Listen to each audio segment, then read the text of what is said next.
महाराष्ट्र राज्य के नांदेड़ ग्राम के निकट रायपुर इलाके में आज भी खून की प्यासी डायनों का बसेरा है।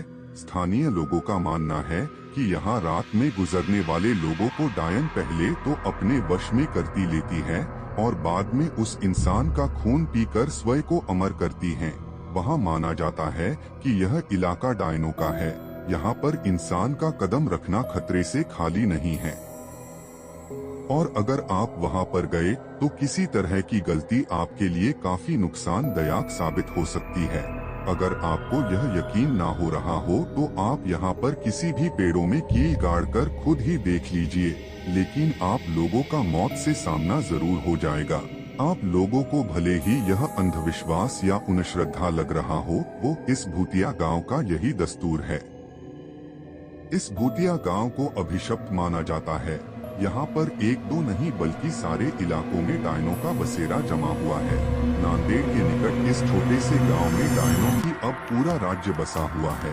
यहाँ पर ऐसा माना जाता है कि पहले यहाँ एक डायन रहा करती थी, लेकिन डायन ने गांव की कुछ लड़कियों की आत्मा को अपने वश में करके उनको अपने साथ लगाई।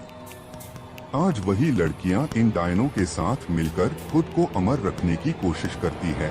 यह गांव की वही जगह है जहां वास्तविकता में यहाँ के पुरुषों को रात में निकलने पर प्रतिबंध है।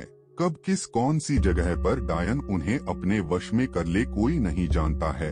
अभी तक यहाँ पर कुल 42 ऐसे मामले आ चुके हैं जिनमें से पुरुष लापता हो गए, लेकिन उनका अभी तक कोई अता नहीं चला है।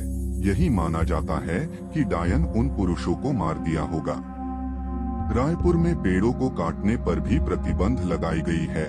यहाँ पेड़ों के ऊपर डायनों के रहने की बात बताई जाती है। एक बार एक पेड़ काटने पर गांव के एक मनुष्य की मौत हो गई थी। तब से ही माना जाता है कि डायन का पेड़ काटने पर ही उसकी मौत हुई। यहाँ पर एक टूटी हुई हवेली के अंदर एक छोटी सी कोठरी है जिसमें कोई भी नहीं आता जाता है और माना जाता है कि इस अंधेरी कोठरी में जो भी गया वो वापस कभी लौटकर नहीं आया है। 16 लोगों की मौत की गवाह इस भूतिया कोठरी को यहाँ के प्रशासन ने भी सील कर दिया है। डायनों को अपने वश में करने के लिए यहाँ पर कई तांत्रिकों ने अपनी पूरी शक्ति लगा दी, लेकिन इस बीच 5 से 6 तांत्रिकों को भी मौत हो गई, जिसके बाद तांत्रिक भी यहाँ की डायनों को अपने वश में करने से घबराने लगे। कहा जाता है कि गांव में हर अमावस्या और पूर्णिमा की रात को कोई बाहर नहीं निकल, हालांकि यह काफी पुरानी बात है। अब लोग अपने घरों को अच्छे से बंद करके घरों में रहते हैं। गांव के कुछ लोगों ने यह अनुभव किया है कि अक्सर रास्ते में चलते वक्त उन्हें अजीबोगरीब आवाजें सुनाई देती है। लेकिन पीछे मुड़ने पर कोई नहीं होता। गांव के रंजीत नाम के व्यक्ति ने तो अपनी बाइक पर एक डायन को लिफ्ट तक दी थी।